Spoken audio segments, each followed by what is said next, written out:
যমজ বাচ্চা কেন জন্ম নেয় জানলে অবাক হবেন। সাইয়েদনা আলী রাদিয়াল্লাহু তাআলা আনহু এর সমাধান দিয়েছেন। আমাদের দেখবেন সমাজের মধ্যে বহু সময় দেখা যায় অনেকেরই যমজ বাচ্চা হয়। এই সন্তান দানের একচ্ছত্র মালিকানা কিন্তু আল্লাহ রাব্বুল আলামিনের। আল্লাহ রাব্বুল আলামিন কাউকে পুত্র সন্তান দান করেন, কাউকে কন্যা সন্তান দান করেন, কাউকে আবার যমজ সন্তান দান করেন, আবার কাউকে সন্তানই দান করেন না। আল্লাহ রাব্বুল আলামিন নিজেই এই কথা বলে দিয়েছেন।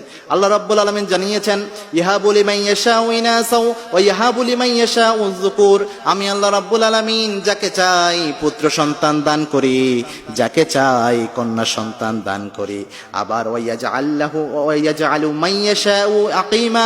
আমি আল্লাহ রাব্বুল আলামিন যাকে চাই নিঃসন্তান করে তাকে আমি আল্লাহ রেখে দেই, সন্তানই দান করেন না আল্লাহ। এমন বহু মানুষ রয়েছে, এটা আল্লাহ রাব্বুল আলামিনের ইচ্ছা। কিন্তু যমজ সন্তান কেন হয় এর সমাধান সাইয়েদনা আলী রাদিয়াল্লাহু তাআলা আনহু এক জায়গায় দিয়েছেন। সাইয়েদনা আলীর সময় একজন লোক ছিল যার খুব বেশি কন্যা সন্তান হতো।